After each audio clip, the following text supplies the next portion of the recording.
Art is an irreducible primary. It is an end unto itself.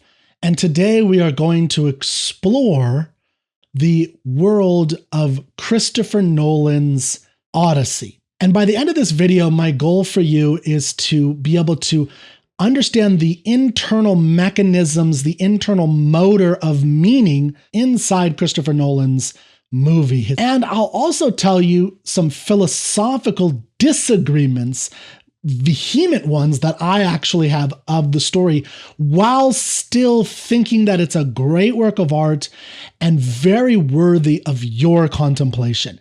Because in my view, that is the role of art in our lives. It is an end in itself to be held up to us within our individual minds so that we can explore it, contemplate it, agree, disagree, and most importantly, if it's a great work of art, have a solid vision of something communicated by the artist to you. By the end of the video, you'll have a very deep understanding of Nolan's Odyssey, and you'll also have a little bit of guidance on how to explore other cinematic and literary works of art. So the beginning part of this video, we're going to cover some, just very briefly, theories of aesthetic evaluation. I feel like this is something not done. Critics and reviewers today tend to simply spout off their vision of what they think or feel really about a work of art with no standards or even an attempt to ground it in what they're trying to accomplish. It's really just a hodgepodge of their random ideas. So I'm going to give you just a brief, very brief couple of quotes and examples of where I'm coming from and a literary aesthetic value system that I'm building at troubadour.studio. So you can join the Literary Canon Club where we go through the great works of literary art from Homer to Melville and beyond. We're moving into cinema. We're moving into more modern stuff as well. You can join that. Go to troubadour.studio/literary canon club. And we're going to even start at some point in the near future. I plan to start essays, particularly literary theory essays. So we'll get into some of that as well. So the first part will be just a quick explanation of some of my theoretical views. You could skip any of this that you want. If you want to go into the experience of the movie, that's the first thing we're going to do, is we're going to go through the movie and try to re-experience the basics of it, not the whole thing. And then we're going to try to understand it. And then we'll do a brief analysis and philosophical discussion of it. There's a essay written by Sidney in 1595, where he talks about, it's called An Apology for Poetry.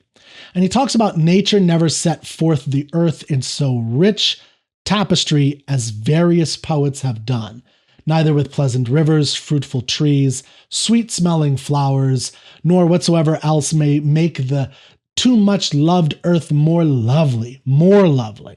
Her world is brazen, the poets only deliver a golden one. The idea being that poets, by their vision, can improve, show what the world ought to look like. In other words, give you a kind of a coalesced vision for the metaphysical universe, for the universe as a whole, and the way that we look at it. Fast forward a couple hundred years, Samuel Taylor Coleridge in the 1700s, early 1800s says in his Biographica Literaria, the form, talking about the form of an artwork, the form is mechanic when on any given material we impress a predetermined form. We'll get into what that means. The organic form, on the other hand, is innate. He's talking about nature is innate. It's part of it. Whereas the form of an artwork is designed. The art form, shapes as it develops itself from within, and the fullness of its development is one and the same with the perfection of its outward form. Such as the life is, such as the form. What he's trying to make a comparison of in this example is going to be at the heart of our analysis today. And that is that in order to evaluate and understand a work of art, we need to look at the form and only the form, only what it is internally. So one of the things I'm going to be doing throughout this discussion today and exploration is I will not be bringing in external forces, external sources, external thoughts, pre-digested formulations, other people's theories on the movie or things internal to the movie. We're going to immerse ourselves into Nolan's artistic world. This is something that another person that I admire, Mortimer Adler, he's the one who created the kind of Great Books of the Western World series. He was the editor. He had this idea of the difference between expository and imaginative artworks. Imaginative artworks are trying to help you experience something. And that's what we're going to try to do. That's step number one in evaluating any art form, particularly literature, is to experience it. So we're going to have no source material. We're not going to talk about Homer in this video. We're not going to talk about Greek scholarship or some random Greek scholar today, commenting on her or his views about the movie.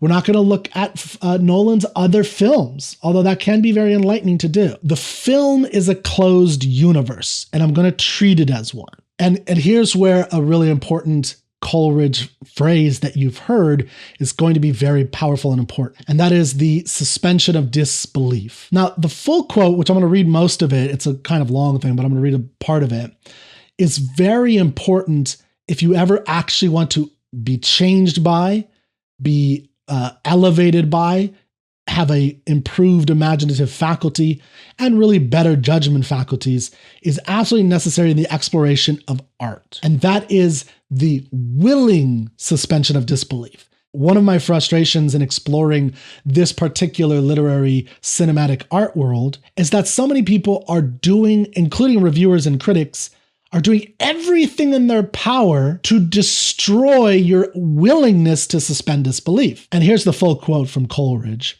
To transfer from our inward nature a human interest and a semblance of truth sufficient to procure for these shadows of imagination that willing suspension of disbelief for the moment, which constitutes poetic faith. You have to have a kind of poetic faith. So you have to leap into the story. But the operative word is willing. You have to be willing to do it. And the last one, I promise that this basic theoretical aesthetic structure that I'm using is another hero of mine in literary criticism is Samuel Johnson. In 1783, he wrote a letter to Boswell, his friend, recommending to him when he's experiencing literary art to clear your mind of cant. C-A-N-T, one word, it does not mean cannot, it's can't. And can't means, it's an old word that we don't use anymore, it means pre-digested opinions, borrowed jargon, terminology you inherited from people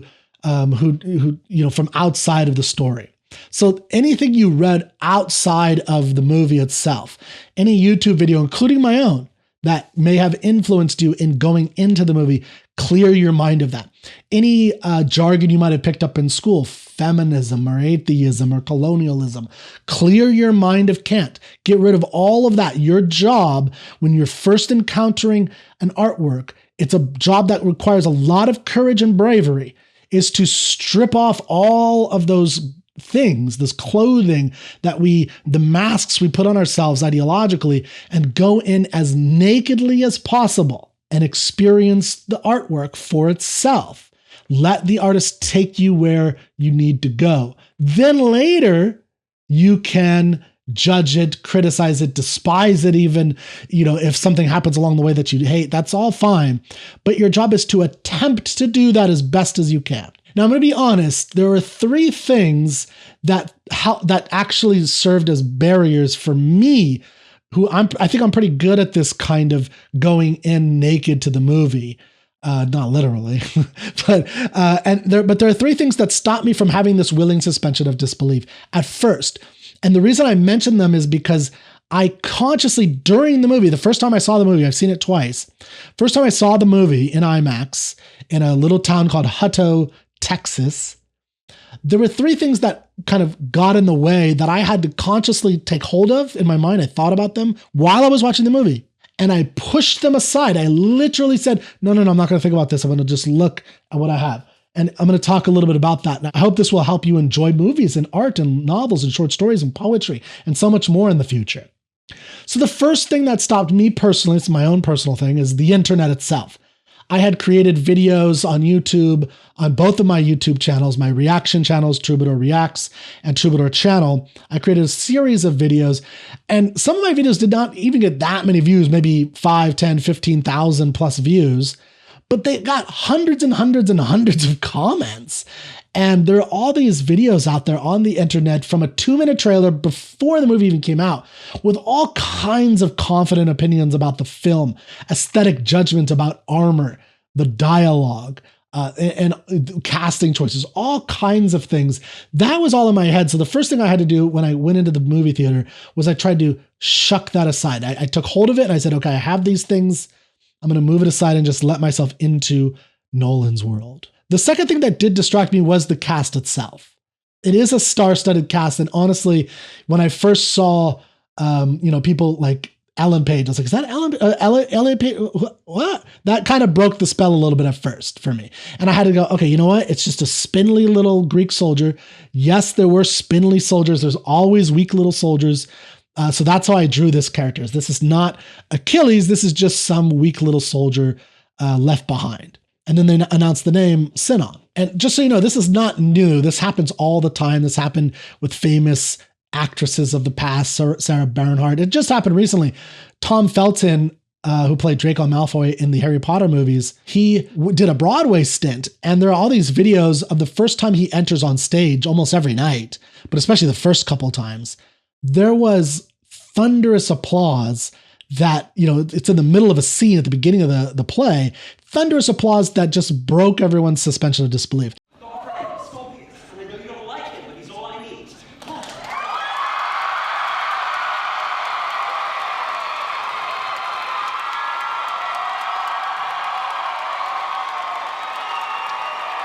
They're not seeing the character Draco Malfoy. They're seeing this person, Tom Felton, that they've followed on social media and love or something like that. And it kind of breaks that. But then people settle down, and again, that you move aside and you have a willing suspension of disbelief. The third thing that got in my way of the suspension of disbelief was actually the hardest of them for me, which is my 25 years of reading Homer, taking courses, studying him, studying the Greek classic playwrights and all the plays that were written in the 5th century, Roman theology, Roman literature. I've read a lot of literature. I've taken a lot of courses on this over the course of my life. And a lot of that was going on. So I was like, oh, this is Sinon. Oh, this is not in the Odyssey. So all that kind of stuff. So I had to consciously push that away and just look at the movie. Okay, so that is a basic look at the theoretical framework I'm going to use. The most important thing to take away is the willingness to suspend disbelief for poetic faith, that the goal of a good work of art is to experience something and to have something worthy of contemplation, whether you agree or disagree. And that's why art has deep, deep value to human beings, you and everybody else. So next, we're going to go into the movie itself. We're going to have the experience. Now, we can't have the experience in this video. You have to go watch the movie. If you haven't watched the movie, you really need to go see it because we're going to talk about everything in the movie. So the movie opens up with a bard thumping his cane, a face, a fleet, a war, a man, a thought, a trick. There's visuals going on throughout this, visuals of the bard, visuals of the hall. We get introductions to Antinous, and we get introductions to Telemachus. And then we see Sinon, and we see the Trojan Horse itself. This is where I struggled to really start immersing myself in the movie, but I eventually was able to do so. I often have this image of a boy in the movie The Last Action Hero with Arnold Schwarzenegger, who literally gets sucked into a screen. I just kind of think about that. Like, I'm going to let myself just get sucked into the screen and forget everything in the outside world. And what we actually see in the story, if you take away if you remove from your mind Kant, all the jargon and preconceived notions, we see a wife and a son who desperately want their king back so that order can be restored in their kingdom. We see a man on a ship adventuring into unknown worlds, meeting unknown dangers, always at the cost of his own men. We see a Cyclops. Instead, we don't actually know his name, by the way. That's, if you know his name, it's because you Googled it or you read the original. You read the Homer or something, because it's not told in the movie. So a Cyclops who, instead of offering food, this is what we see. He does not offer them food, which is what you're supposed to do. He does not offer them shelter. Instead, he traps them in his home, does not let them leave, which is not good hospitality, and he dines on them. So a complete moral inversion of what's internal to Nolan's Odyssey, and we'll talk about that in a second. We see a town abandoned at the mere sight of Greek sails. They see Greek sails and they all flee, and they have to question this man, and why did you leave? Well, we thought you were the people from the sea. We're not the people from the sea, we're the Greeks. From their perspective, they are the people from the sea. You get that instance right away. We see a race of giants who, rather than inviting people into their homes, like Telemachus does, like you're supposed to do for Zeus's law, these giants immediately expel the Greeks violently, destroying all the ships but one. We see a witch who is terrified of the men and who tricks the men into showing their true natures. So their men costume is a costume. She shows their true natures by feeding them. She feeds them, and that reveals their true nature. We see a man speaking with the dead who tell him hard truths about his home and what awaits for him and what will happen to his men. We hear a song that delivers the hardest truth anyone can hear, that there is no more homecoming for us. I think a very adult theme. When we grow up, we tend to learn there's no going back home. And there's no going back to the way things used to be when you were younger. We see 20 years on, this man lands on the island of his destination, and he chooses deception again. He hides his intentions under a beggar's rags. He confesses his sins, where there's literally a confessional that he goes to at the end, where he tells who he is, and we'll talk about this final speech later. He unburdens the past. He restores order and hands the kingdom to the next generation by killing some of the suitors in his home, making the others bow down to him, and then turning order over to his son.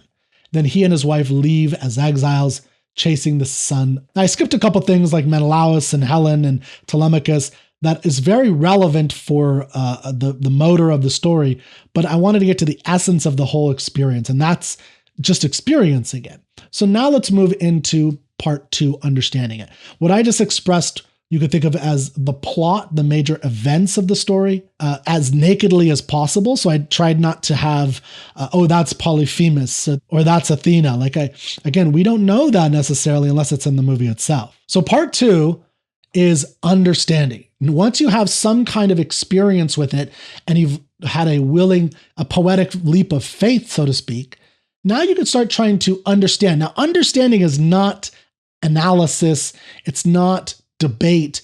It's understanding. You're trying to actually think about what is the artist trying to convey? What is the meaning of this? What does that actually mean? Again, I think a lot of people skip this and they go right to critical analysis and critical judgment and final judgment. Like they have verdicts, but they skip the experience part and they skip the understanding part. So let's go through the understanding. Formulation number 1. Every great work of art has an integrating engine. Cinema needs it, but it's a necessity to have it, because there's artists like the production designers, there's costumers, there's makeup, there's cinematographers, there's actors, there's the business side of actually structuring it all out, paying people. That's all part of a cinema. So all of that's relevant to all of that. So you need an integrating engine. This is the motor that's going to churn out meaning. When Christopher Nolan is talking to the composer, he can explain what he's trying to convey. He can explain the kind of emotions he's trying to have, and he can explain the kind of vibe and sense he wants the composer to create. This is the motor that churns out meaning, the central integrating force. This is true of poetry, epic, drama, novels, short story, and cinema. A great artist plants clues to its own interpretation. When you read a good poem, the artist will, once you've read the whole thing, there should be clues on how to actually interpret it built into the structure, into the organic structure. Consciously or unconsciously doesn't matter, but it should be there. He doesn't hand you the answer necessarily. The interpreting is your work. A weak artist assumes you'll catch his drift somehow. That's not good. Nolan does not do this. Whatever else he may be, he is not a weak artist. So what is this integrating machine? What is the image? Remember, this is a cinematic movie. So it's not just words that are said, it's the images shown. What is the image of this? It's bookended by the Trojan Horse. The movie is bookended by the Trojan Horse. The first words of the movie are even a litany. It's a kind of cadence. And the horse is appearing, the sea is appearing in the opening images. And we get that a face, dun, dun, dun. A fleet, dun, dun, dun. A war, dun, dun, dun. A man, dun, dun, dun. A thought, dun, dun, dun. A trick to break the walls of Troy. And burning, screaming to the ground. So that's what the integrating image is. It's the story told by this bard that is spreading throughout the Mediterranean. The story is spreading throughout the Mediterranean. It's like a chain escalation going through. And notice how the words, a face, a fleet, a war, a man, a thought, there's a trick. It's a kind of causal relationship between everything. Helen, Agamemnon and the fleet, a 10-year war, Odysseus, his thought, which is a trick to break the walls of war and burning, screaming to the ground. The world remembers the trick. The man who made it has forgotten the trick, which means the journey you're about to watch isn't a literal journey. It's a journey of memory and recovering your memory.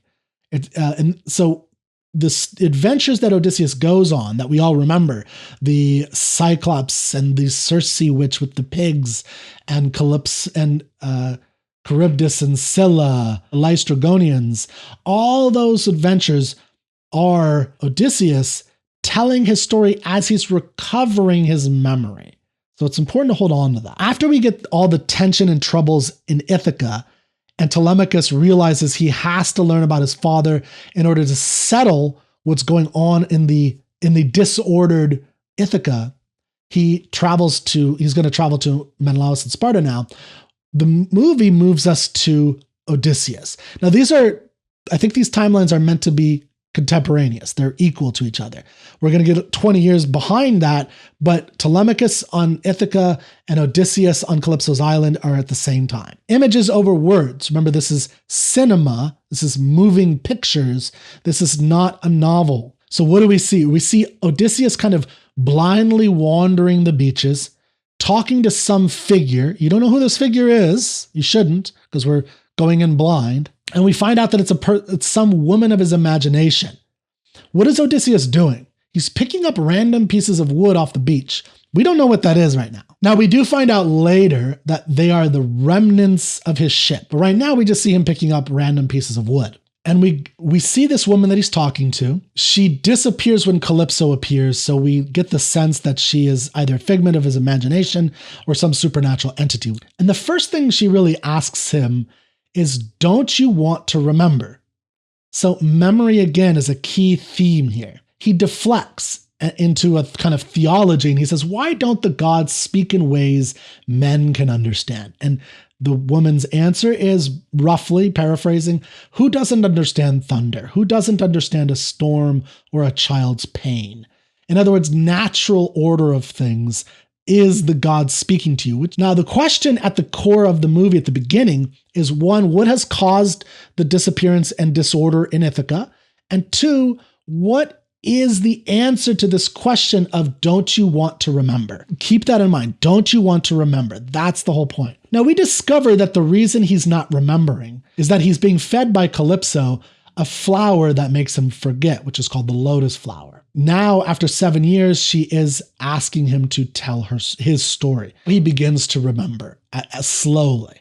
So again, all the adventures, what we can call the great adventures of Odysseus, are him telling it to Calypso. So it's not literal, it's metaphorical, and it should be taken that way. And now let's put the imagery together. So we have him taking these boards together, Since we've seen the movie, we know that the wood he's taking from the sea is his shipwreck. What is he doing? He's slowly, unconsciously building a ship, which is a kind of metaphor for wanting and desiring to rebuild his memory so he can go home. He has a kind of nostalgic desire to go home. He doesn't know why. He doesn't understand his actions yet at the beginning of the movie, but there's a kind of nostalgic pull, nostalgia, critical word here, to get him back to where he came from. And then Calypso eventually asks him why. Now let's get into real quick a motivation of Calypso. I would say that this is the weakest part of the film in terms of motivations. It's not fully clear in my mind why Calypso now is okay with him going home. Now, here's one defense for Nolan. I think Nolan thought about this. And the reason why that the film gives is that perhaps she has come to the conclusion that he will never fully love her. And we get that in the visual of a totem, a pendant that his wife gave him 20 years earlier, that represents for her, Calypso, the idea that he will never love her like he loves Penelope. So she can't build a life with this man. She's now ready to let him go. And he's going to go home. And he's ready to go home as well. I think that's kind of how, but it still comes across a little bit weak, the motivation of Calypso here. Because again, why now? Why not last year or 2 years ago? It's just random because that's when the author needed it. Okay, so you kind of have to accept that. So now he's going to tell his story to her because he needs to remember his past, nostalgia, but have a clear memory of his past to reconnect to who he is so that he's ready to go home. He's not able to go home until he's ready to go home, which means he has to recover his memory. Before we go through the great adventures, I'm going to give you the two key elements. These are literary elements that Nolan gives you to help you interpret the entirety of the movie. And that is Zeus's law, key 1, and key 2 is wise eyes. Let's go through Zeus's law. The film defines what this is and it repeats it. It's very repetitive. It's over. I mean, I'm sure they mentioned it a dozen times. Zeus's law is how how individuals treat strangers and guests and people generally. Just a quick etymology, the idea behind it comes from a Greek word called xenia, which is where we get our word for xenophobia. So the dislike or the distrust of strangers. But the core word just means stranger or guest or host, things like that. And in the film, it essentially means do unto others as you would have them do unto you. Treat the stranger well. Why? Because he might be a god in disguise. Again, that's in the movie. No unjustified violence in another person's house. Why? Because there's a relationship between the guest and the host that needs to be respected. If the law is broken, violence becomes justified and necessary. This is best represented visually by Nolan through The Hunt, not The Massacre. Zeus's law is best represented by the hunt, a fair hunt versus an unfair fight or a massacre. Nolan gives this to you in a visual audio form. Odysseus always strums the string of his bow before he fires a shot. If there's going to be a fight or a hunt, let it be a fair one. And the boar hunt we see at the beginning of the movie is his code of morality in visual action. Let me repeat that. The boar hunt at the beginning is a moral code of action integrating all of Odysseus's character and who he is.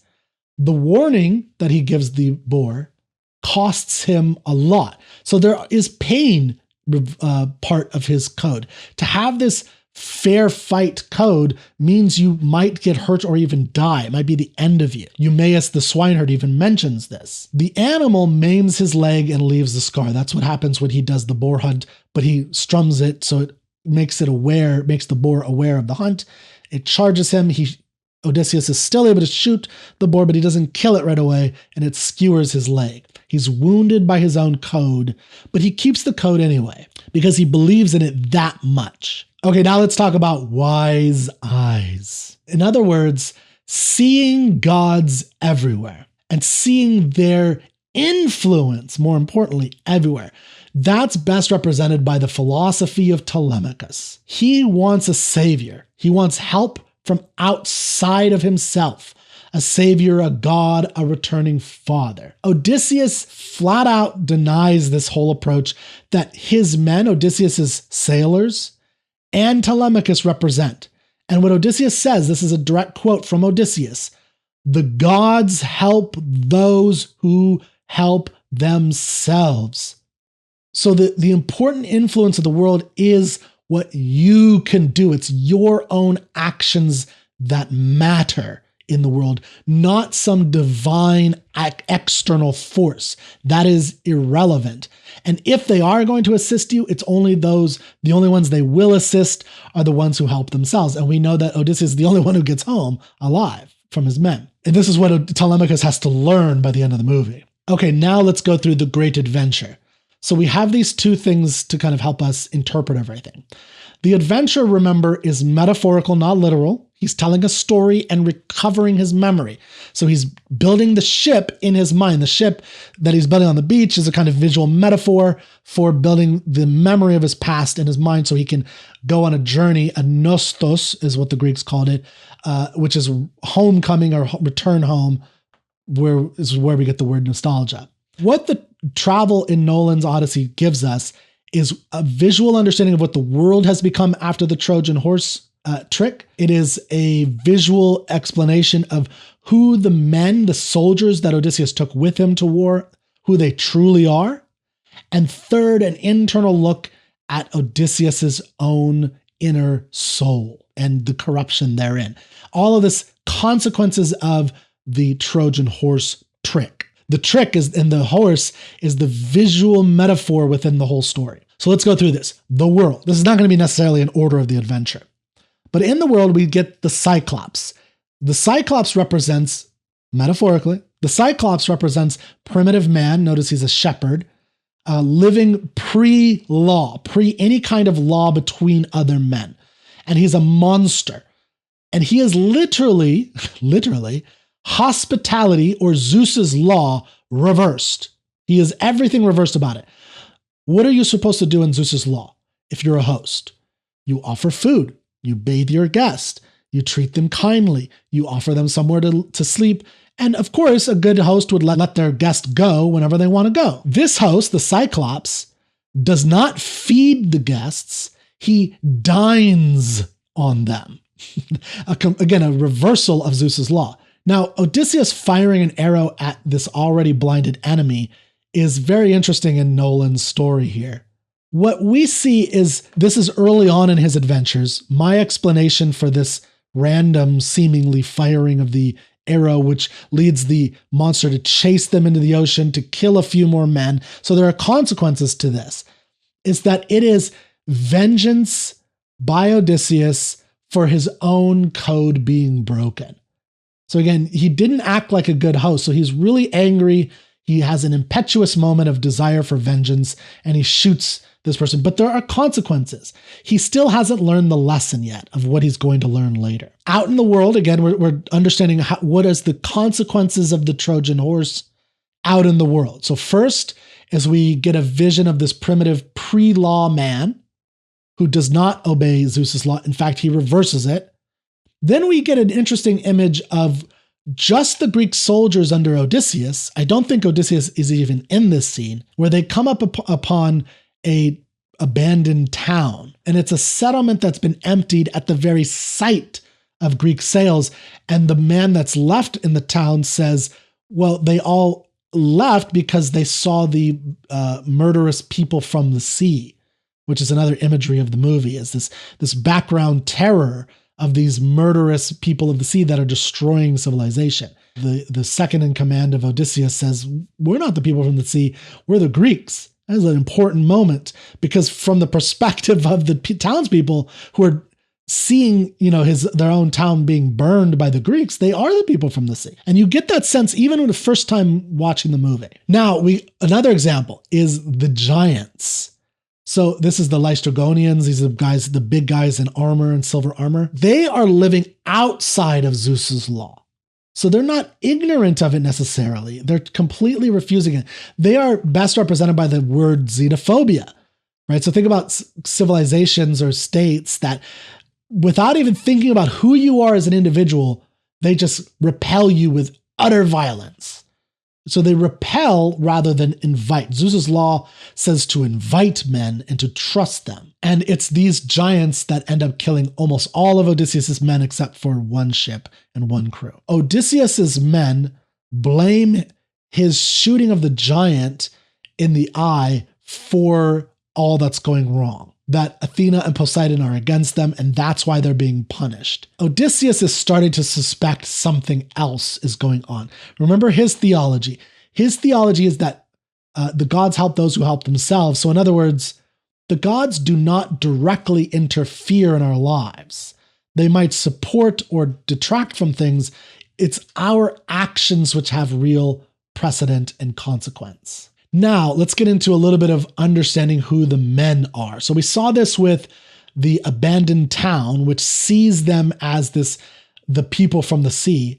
When they end up on Circe's island, which is also on the island of the Lacedaemonians, or the savage men who repelled them, we start to see that there's a mutiny brewing, and it's kind of been there since the very beginning. They've been questioning Odysseus right from the beginning of their journey.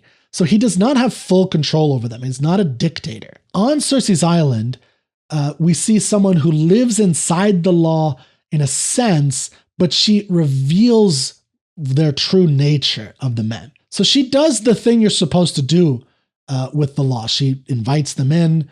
Eventually, she feeds them. But the feeding reveals something. When she talks to Odysseus later, when they're all pigs, Odysseus is holding the bird that is actually her sister and is going to kill the bird. What she says to him before he leaves is, you knew what these men were and you let them come to my home anyway. So what she's saying is that I revealed them for their endless appetites, that they just want to pillage and rape and take and murder and do all these horrible things. That's what these soldiers have been doing for 10 years around the cities of Troy, all around the allies of Troy. And you knew who they were.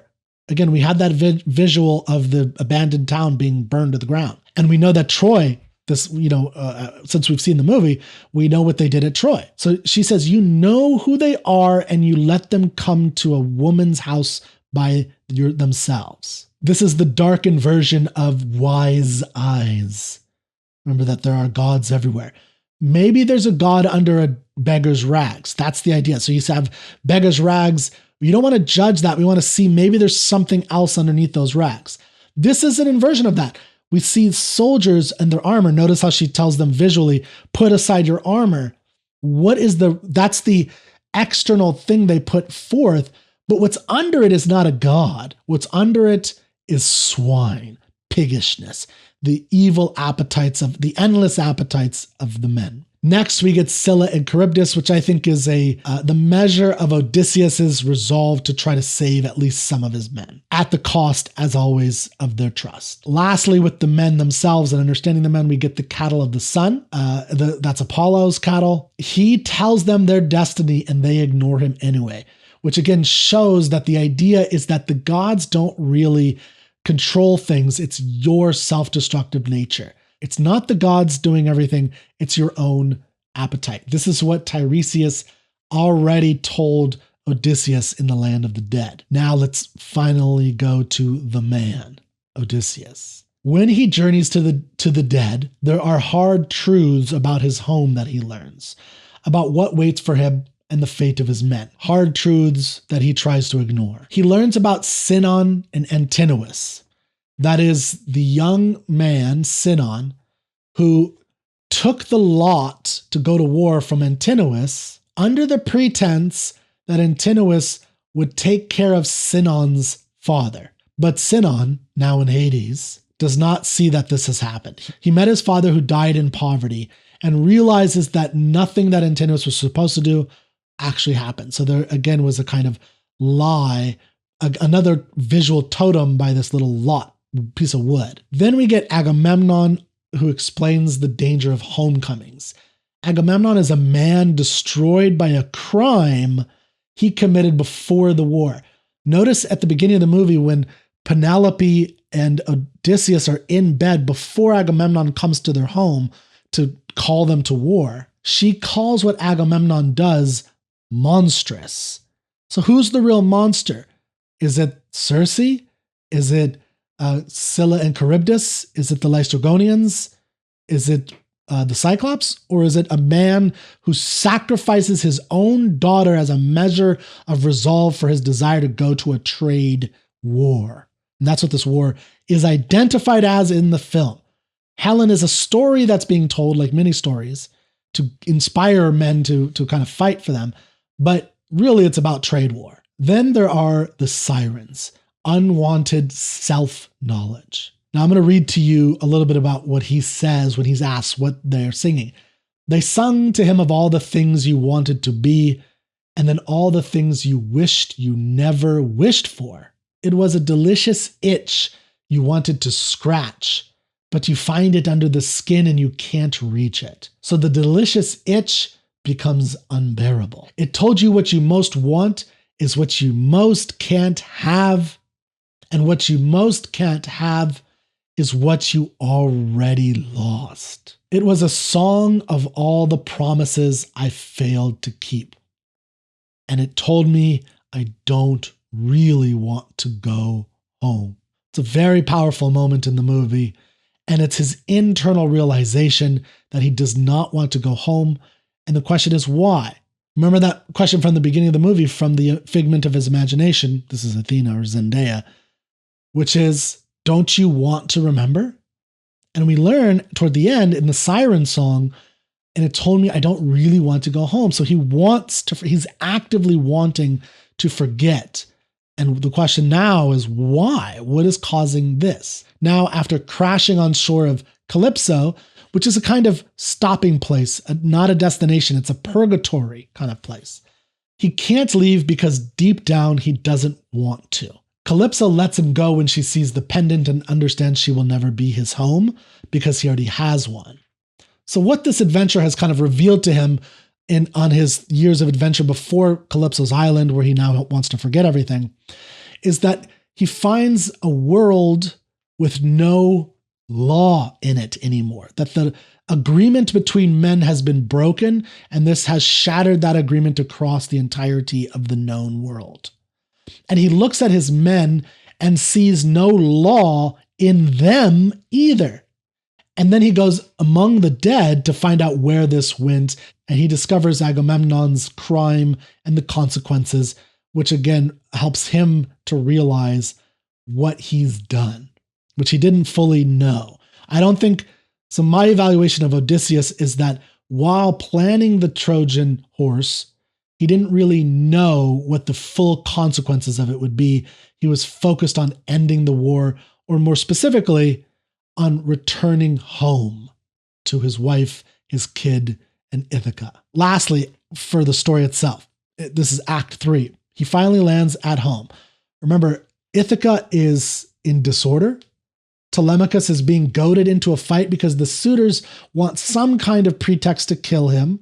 And it's a pretext that will kill him in a way that won't have a certain kind of cycle of vengeance that will accrue. So Telemachus has sailed with Mentor to Sparta. Here he's as a son, as a young man who's trying to get his knowledge of what he needs to do to take proper action. He tries to learn, like many of us, about our fathers or the guides who will help us through life. And he learns here, by the way, of the horror of the horse from inside the horse, how it's this dirty, rotten, horrible experience. Now, I want to say a note on Penelope's motivations. So in the movie, it's very clear that Penelope just wants to be with Odysseus.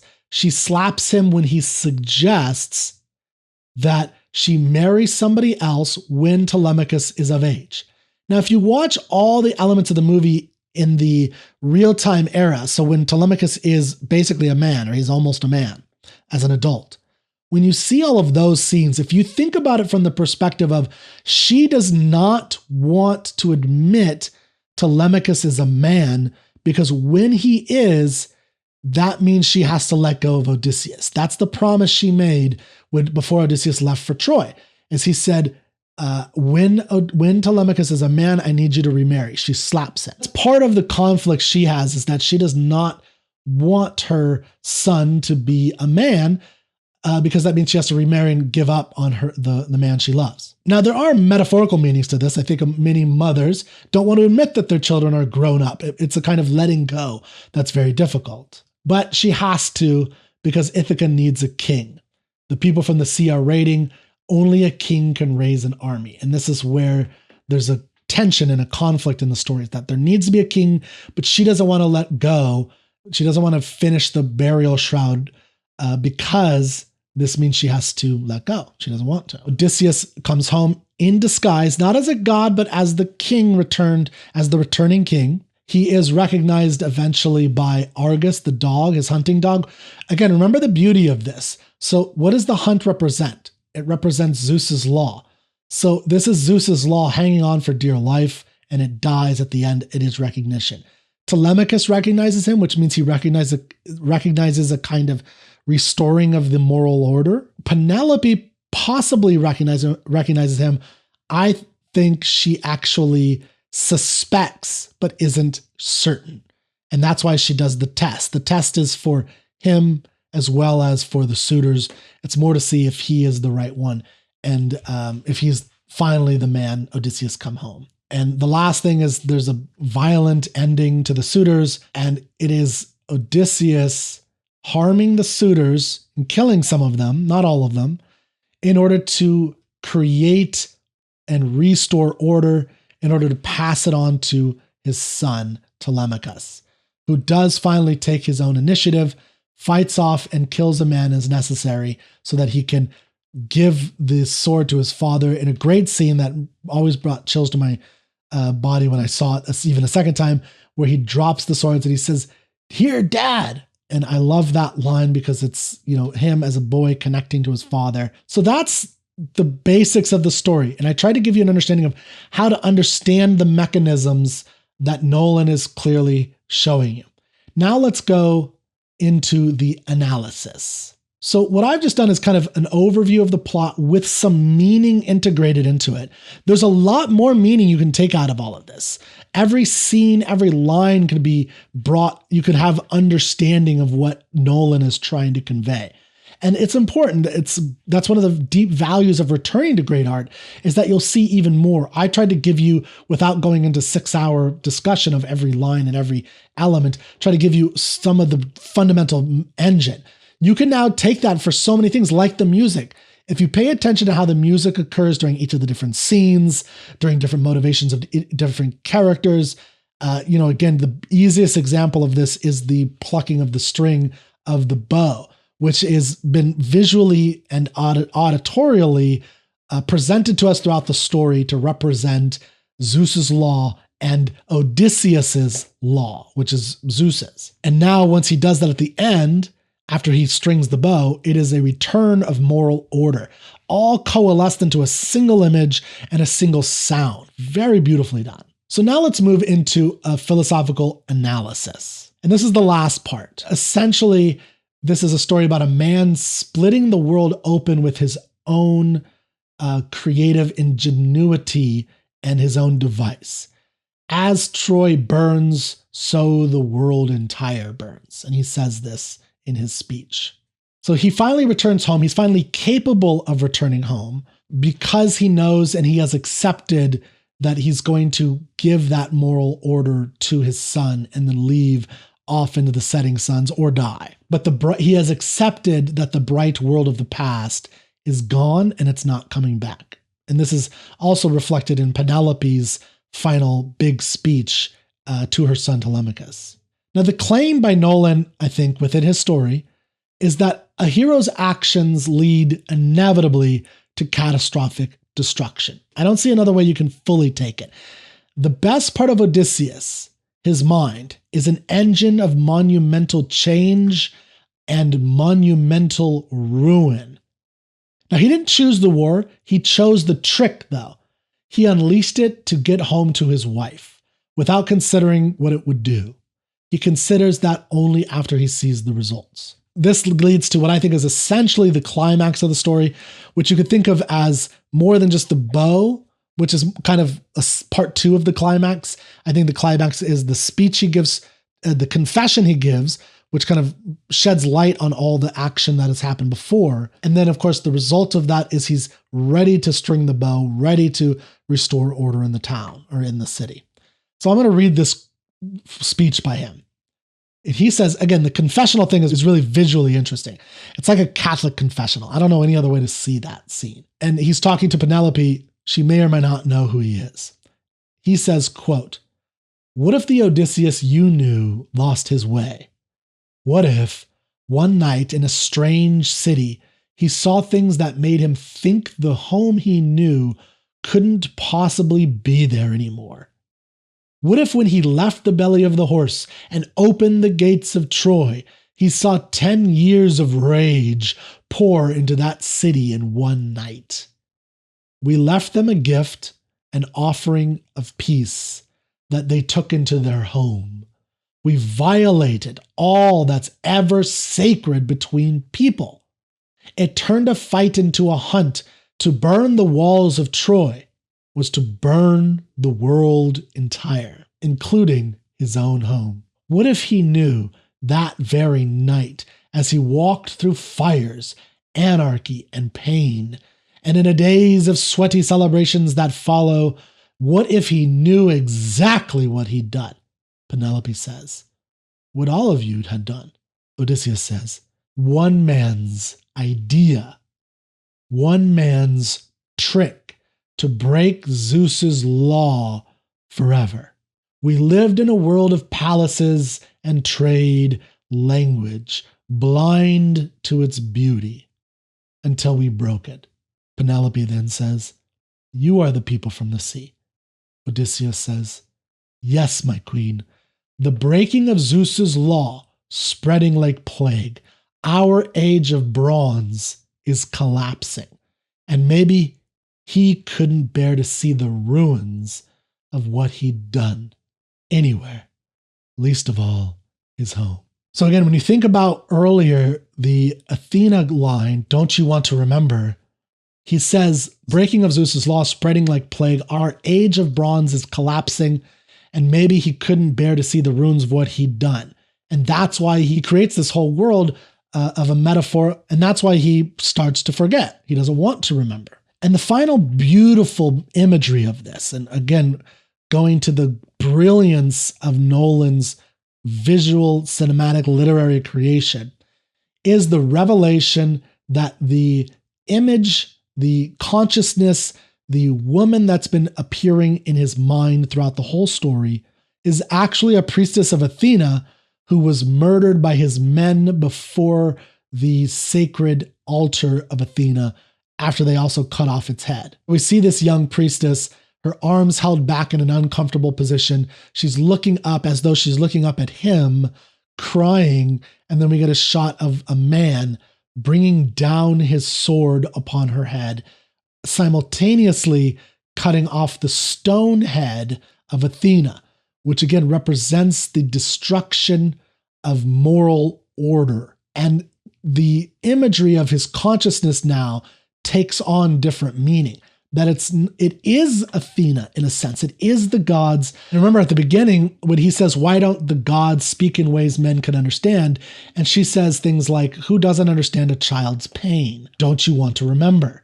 That's what she's trying to tell him. Where I really disagree with him philosophically is that the film takes this man, Odysseus, known to anybody who's ever thought anything about this character, as a man of the mind, a man of strategic thinking and creativity to solve an impossible problem of defeating their enemies in this case. He takes this great triumph and he shows it in his view to be a horrible destruction that destroys all things in the whole known universe. This is a common story that we get. This is not Nolan's fault. He's not a philosopher. This is just the world that we live in. People ignorant of nuclear physics turned against nuclear power plants, the cleanest, safest, best form of energy, in the 50s and 60s. So they turned away with all ignorance based on this view, this philosophy that something innate in man's creative capacity to build these types of things has to be evil and destructive. And so therefore, for 75 years now, we have been left with inferior products of energy and growth. So instead of a great burst of energy in a positive, life-affirming world of economic growth and prosperity for every individual on the planet, where we would be flourishing around the universe, flying around in flying cars because of all these innovations and wealth creation, based on nuclear physics and the development of nuclear power plants and more nuclear elements, other than just nuclear bombs, all we got was stagnation and reliant on lesser things based on this philosophical foundation. We see this today all the time. People ignorant of AI and data centers are doing that again right now to the most powerful tool ever built by man. And what is their view, including Nolan, who has had interviews about this, is that they say that there's a Trojan horse in the AI, that it's going to kill all of us. It's going to destroy all of us. If you've ever wondered where that stuff comes from, because there's no evidence of this, it's only helping everybody in medical terms, in epidemiology, radiology, even reading the Dead Sea Scrolls and all kinds of things that AI is helping people build businesses, translate things that were never translated before, and learn new things, have a tutor, be a revolutionary in in manufacturing and distribution, all kinds of things. People have a deeply ingrained suspicion that it's going to lead to the end of the world. This is where it comes from. Not from Nolan. Nolan picks it up from the culture, but this idea is where it comes from, and I do not agree with that. So that's one, is an act of creative intelligence breaks the world. Now, let me explain to you why this is a fundamentally wonderful and amazing work of art. That what we get with this idea of the creative intelligence of the mind leads to the destruction of the world is actually not dramatized internally. It's not dramatized primarily by the characters. What is dramatized, and what I think is the most important part of the movie, and what elevates this from a decent or good entertaining flick to a grand moral tale, is that this is a story about a man who breaks his own code and the consequences to his world. Let me repeat that. This is a story about a man who breaks his own moral ethical code and the consequences of that, which is the destruction of himself and his world. So let me explain this a little bit very briefly. We've already covered all of this though. Nolan makes clear Odysseus's moral code of the hunt versus the massacre, of the fair fight, even if it means harming yourself. And this is represented by the bow that he strings and plucks before he hunts. He doesn't want to slaughter. This is clarity of vision. This is represented, again, not just from the visual auditory of the bow, but also the repetition of Zeus's law, the explanation of Zeus's law, and then all of the examples of the breaking of the code, the Cyclops, Circe, the big giants, the sacking of Troy itself. Everything is a breaking of this moral code that is set up as Odysseus's fundamental moral code of action. Why is this important to us as a work of art? In the real world, when you break your own moral code, nothing happens. When you lie to somebody, even though you've set up yourself as this truthful person, nothing happens. You get away with it. When you deceive someone that you say you care about, nothing happens. You usually get away with it. When you cheat on your business, you cheated your business by cheating your clients, or you lie, if you're a salesperson, you lie to your clients, nothing happens. Nothing. You get away with it. You make the sale. When you start to tell yourself easy little lies rather than hard truths, nothing happens. Nothing happens immediately, but things do happen eventually. In the real world, in your life, in the world you're living, and you'll see this as you get older, is that you'll see a person, if you're in your 40s or 50s or 60s, you'll have 5, 10, 15, 20, 30, 40 years of knowing an adult. and seeing them move from one aspect of their character to a completely antithetical aspect of their character. I can give you countless examples. There are people that I know, I'm 41 now, there are people that I know that I've known for 15, 20 years. And I remember them vividly when I was younger, when I was in my 20s. And I think about encountering them today, and it's like, how did you become this? How did that turn into this? So, there are people that I was in reading groups with in my 20s, and they were engaging. They thought about questions that they were not comfortable with. They were thoughtful, and they could have things they didn't agree with, but still entertain and think about them. But now in their 40s or 50s, they completely are didactic. They're yelling, they're screaming at everything. They're saying that this has to be this way. They don't even consider thoughts or ideas from any other angle. They don't have any other ability to engage with thoughtful ideas. So what happened? Well, what happened was the slow erosion of their own moral code, little by little.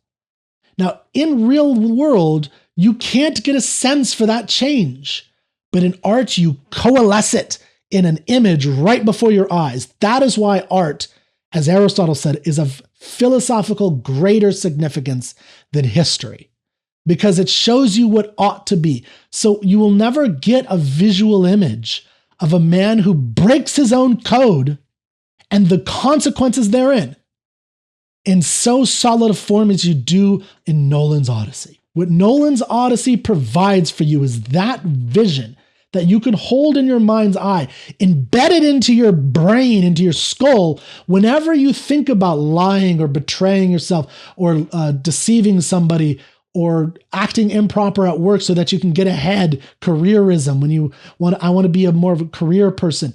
Those little things that you do, you will not see the consequences right away, but they will destroy your soul as much as all of Odysseus's world has been destroyed. He destroys his own inner memory, his own mind.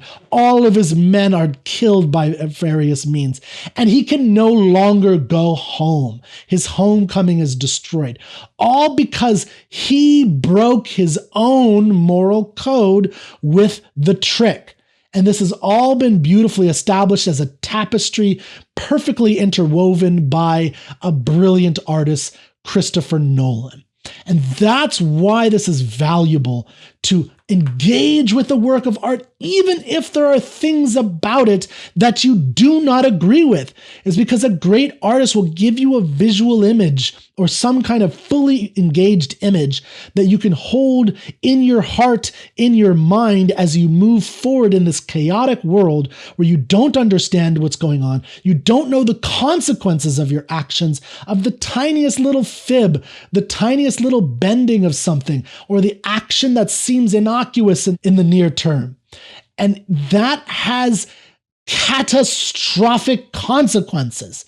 And that's what Christopher Nolan really did with this movie. Whether he realizes it or not, that is the primary value of Christopher Nolan's The Odyssey. So I hope you will take those ideas and you will start to explore more stories, movies, fiction in the future, because it is one of the most important ways to train your conscious soul. It is the best way to train your consciousness to be a better judge, to be a better understander and explorer of the real world, which is often presented to us chaotically. And you could join us at the Literary Canon Club. Go to troubadour.studio/Literary Canon Club. Join us as we explore these things. You could explore them live with me every month, and I'm going to be adding more soon, so join with me. I also have a translation of the Iliad that you can get, troubadour.studio/Iliad. I'm working on the Odyssey and so much more. We'll explore Homer's version of this, which is telling a very different theme, very different things. But I hope you enjoyed this video on Christopher Nolan's Odyssey.